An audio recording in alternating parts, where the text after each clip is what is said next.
Welcome to நாஸ்லின் kitchen. இன்றைக்கி நம்ம சேனலில் ஒரு டெசர்ட் ஐட்டம் தான் பார்க்க போகிறோம். அது என்னென்னா பிரெட் ஹல்வா. ரொம்பவே ஈஸி அண்ட் சிம்பிளாக செய்யக்கூடிய ஒரு டெசர்ட் ஐட்டம் தான். வாங்க அதை எப்படி செய்யலாம் அப்படின்றத பார்க்கலாம். பிரெட் ஹல்வா செய்கிறதுக்கு நான் 8 ஸ்லைசஸ் பிரெட் எடுத்திருக்கேன். அதோட கார்னரை வந்துட்டு நான் கட் பண்ணாமல் தான் சேர்த்துருக்கேன். நீங்கள் கட் பண்ணியும் சேர்த்துக்கலாம். பிரெட்டையுமே நம்ம கட் பண்ணி எடுத்துக்கலாம். கட் பண்ணி எடுத்ததுக்கப்புறம் ஒரு இரும்பு கடாயில் ஆயில் ஆட் பண்ணிக்கலாம். ஆயில் வாசனை இல்லாத ஆயிலாக இருக்கணும். அதோட 2 டேபிள் ஸ்பூன் அளவு நெய் ஆட் பண்ணிக்கோங்க.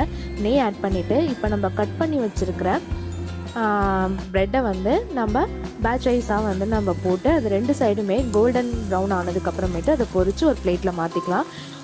முக்கியமான விஷயம் என்னென்னா, அடுப்பு லோ ஃப்ளேமில் தான் இருக்கணும். ஹை ஃப்ளேமில் வச்சு போட்டிங்கன்னா உடனே கரிஞ்சிரும்.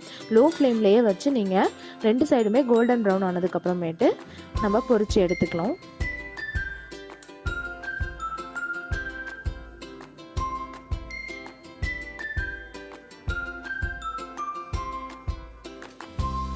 இப்போ அதே கடாயில் நான் 1 டேபிள் ஸ்பூன் அளவுக்கு நெய் ஆட் பண்ணியிருக்கேன். ஆட் பண்ணிவிட்டு அதில் நம்ம முந்திரியை நம்ம போட்டுக்கலாம். முந்திரி ஆட் பண்ணி அதை கோல்டன் ப்ரௌன் ஆனதுக்கப்புறமேட்டு அதை எடுத்து ஒரு பிளேட்டில் வச்சுக்கலாம்.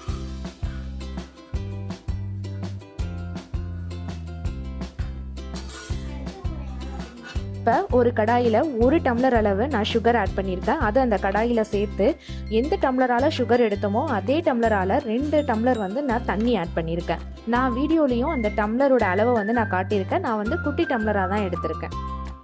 இப்போ அந்த சுகர் நல்லா கரையட்டும். இதுக்கு கம்பி பதம் வரணும் அப்படின்லாம் அவசியம் கிடையாது. சுகர் கரைஞ்சாலே போதுமானது. கொஞ்சம் கையில் நமக்கு அந்த பிசுபிசுப்பு தன்மை இருக்கணும். அந்த அளவுக்கு நல்லா சுகர் கரைஞ்சதுக்கு அப்புறமேட்டு நம்ம 1/4 டீஸ்பூன் அளவுக்கு ஏலக்காய் தூள் ஆட் பண்ணியிருக்கோம். இது வாசனைக்காக நம்ம ஆட் பண்ணியிருக்கோம். ஏலக்காய் தூளை ஆட் பண்ணி நல்லா கொதிச்சதுக்கு அப்புறமேட்டு நம்ம வறுத்து வச்சிருக்கிற இந்த எல்லா பிரெட் ஸ்லைசஸுமே அந்த தண்ணிக்குள்ளார நம்ம போட்டுக்கலாம். இந்த சர்க்கரை பாகில் எல்லா ப்ரெட்டையும் போட்டதுக்கு அப்புறமேட்டு அந்த ப்ரெட்டு எல்லா தண்ணியுமே அப்சர்வ் பண்ணிக்கும். அப்சர்வ் பண்ணதுக்கப்புறமேட்டு அதை நீங்கள் நல்லா மிக்ஸ் பண்ணிக்கிட்டே இருங்க. மிக்ஸ் பண்ணதுக்கப்புறமேட்டு கலர் ப்ரௌன் கலரில் சேஞ்ச் ஆகும். அப்போ நம்ம வறுத்து வச்சிருக்கிற அந்த முந்திரியையும் போட்டு நல்லா ஒரு மிக்ஸ் பண்ணிட்டுருங்க.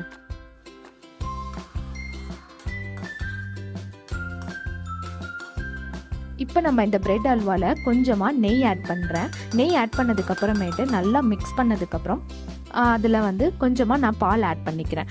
பால் நம்ம எந்த அளவால் தண்ணியும் சுகரும் எடுத்தோமோ அதே டம்ளரால் நான் ஒரு 1/4 டம்ளர் அளவுக்கு நான் பால் ஆட் பண்ணியிருக்கேன். நீங்கள் பால் சேர்க்காமலேயும் இருக்கலாம். சேர்த்திங்க அப்படின்னா இன்னமும் நல்லாயிருக்கும். பால் சேர்த்திங்க அப்படின்னா ஒரு 2 டேஸ்லேயே அதை நம்ம அதுக்கு தகுந்த மாதிரி பார்த்துக்கோங்க.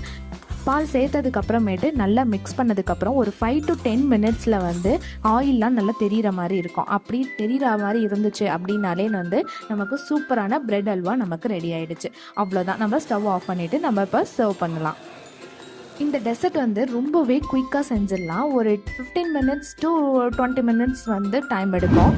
நீங்கள் ஈஸியாக எந்த ஒகேஷனுக்குனாலும் நீங்கள் டடான்னு செஞ்சிடலாம். அந்தளவுக்கு ஒரு சூப்பரான ஒரு டெசர்ட் தான் அது. கண்டிப்பாக ட்ரை பண்ணி பாருங்கள். ட்ரை பண்ணி பார்த்துட்டு எப்படி இருக்குது அப்படின்றதையும் கமெண்ட் பண்ணுங்கள். இந்த வீடியோ பிடிச்சிருந்துச்சுன்னா லைக் பண்ணுங்கள், சப்ஸ்கிரைப் பண்ணிக்கோங்க.